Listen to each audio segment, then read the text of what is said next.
हमार होके हमार ना भइल, हमार होके हमार ना भइल, रात रात होके रही गई भिनसार ना भइल। ओकरा जिंदगी के का पुछले बारू में बाछी, जेकरा जियत हमरा खटिया के सिंगार ना भइल। भरत शर्मा जी के गावल ही भोजपुरी लोकगीत आप सबके सुनावत हनी। हम हैं डॉक्टर कमलेश हरिपुरी। हो जेकर बलमा गइल परदेसे सखी,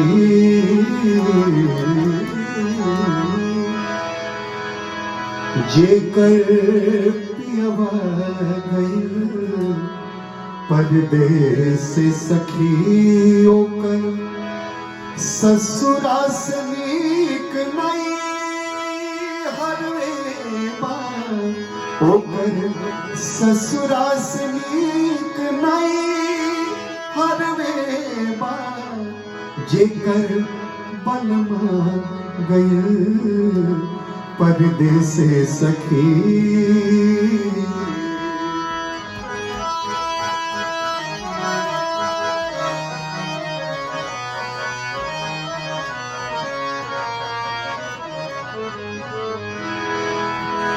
सुख साधन के सब नजराना होके, सुख सागर के सब नजराना होके, रिद्धि सिद्धि से भरल खजाना होके, नित नित नव व्यंजन परोसल जाई, नित नित नव व्यंजन परोसल जाई, तबो अमृत के घूंटी जहर में बा, तबो अमृत के घूंटी जहर में बा, जेकर पियवा गइल परदेसे सखी।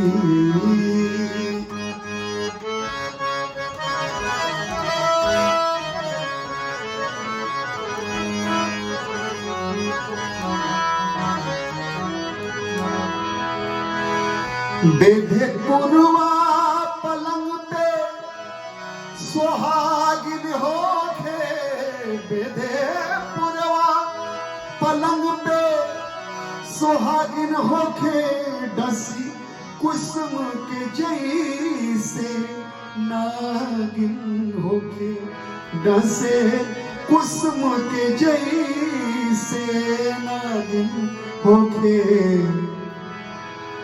जौना घर में जवानी जुल्म कैलस, जौना घर में जवानी जुल्म कैलस, ओ घरवा से नीक खण हरवे बा, ओ घरवा से नीक खण हरवे बा, जेकर पियवा गइल परदेसे सखी।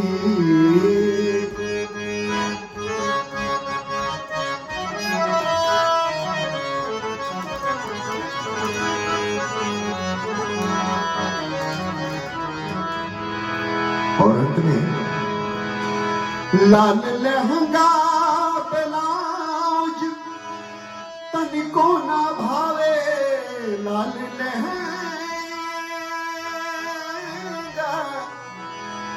लाल लहंगा ब्लाउज तनिको ना भावे, सोना चांदी के गहना अजी काटे धरे, सोना चांदी के गहना काटे धरे।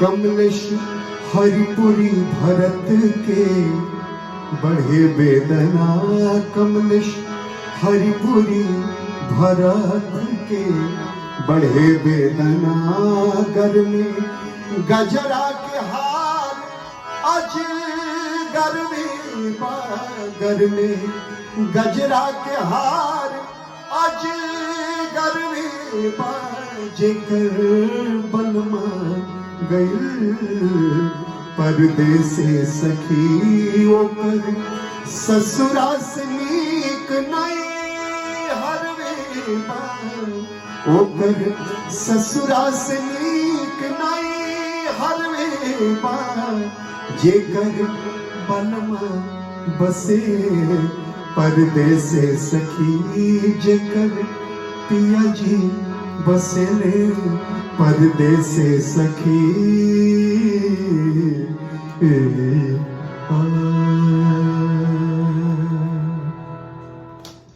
अगर आप सब एक चैनल के अभी तक लाल बटन दबा के सब्सक्राइब नहीं कैले तो प्लीज प्लीज लाल बटन दबा के चैनल के सब्सक्राइब करी।